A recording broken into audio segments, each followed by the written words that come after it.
But here's the important thing for you and me right now. This was a very successful, powerful king. These were troubled days. And Isaiah, who knew God was God, somehow got his eyes on Uzziah and thought, well, God is God, of course, but God uses great men and great kings, and in these troublous times, we need Uzziah the king. And the message for him is, in the year that King Uzziah died, you don't see an empty throne at all. You see the real king. And now he has the vision.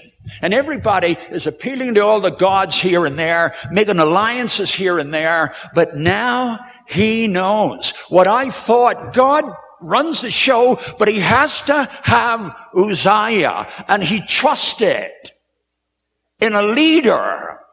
His unbelief by trusting in that leader and getting his eyes off God was like what all the other people in the nation were doing. And he thought, oh, I am ruined.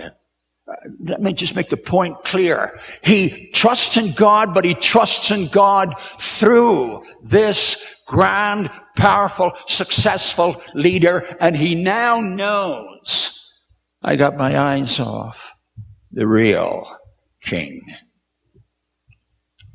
I saw the Lord enthroned, high and lifted up. And then when a voice calls after the seraphim speaks, a voice that isn't identified, but I'm going to presume it's the voice of God. It says, and the voice cried out, and the whole house is filled with smoke. I saw the Lord high and lifted up, and the house was filled with smoke. It's not unusual for us to expect that when we get a good look at God, everything becomes clear. It doesn't. It doesn't. We're not big enough. We're not wise enough. It's okay that we're not. It's okay that we're not, you understand? God doesn't hold us responsible for not being him. There is only one God. He knows the whole thing. And when he, in your life and my life, manifests himself in various ways, we think, now I really see. But, you know, it's all smoke, really, isn't it? We don't know. We can't see his face. But out of the smoke, out through the smoke, what will come? Never something hideous. Never something brutal. Never something cruel. In the smoke, behind all of that, in our moments when we're bewildered and don't know what is going on, behind all the smoke screen, in the dark, where Moses goes up the mountain and the Exodus text says, and Moses entered into the darkness where God was. In the darkness and in the smoke, and coming out of the darkness and out of the smoke comes God. So everything's all right. And that gives you and me reason, even though we do get to be afraid at times. It gives us reason not to be afraid of what is behind the smoke, what is in the dark.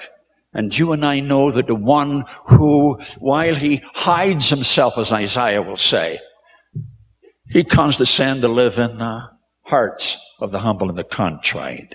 You and I are needy. We know we are needy. We don't need that proved. We know it better than any preacher knows it.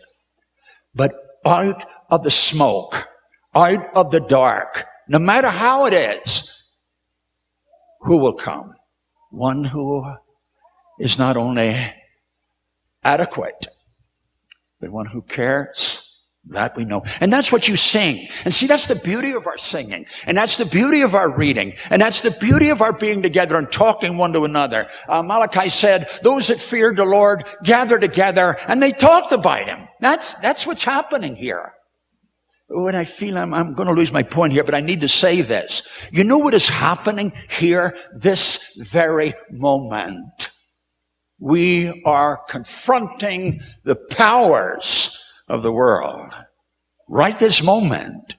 There is a battle at this very moment. You hungry for the word of the Lord, hungry for a vision of him, hungry for an enrichment of him.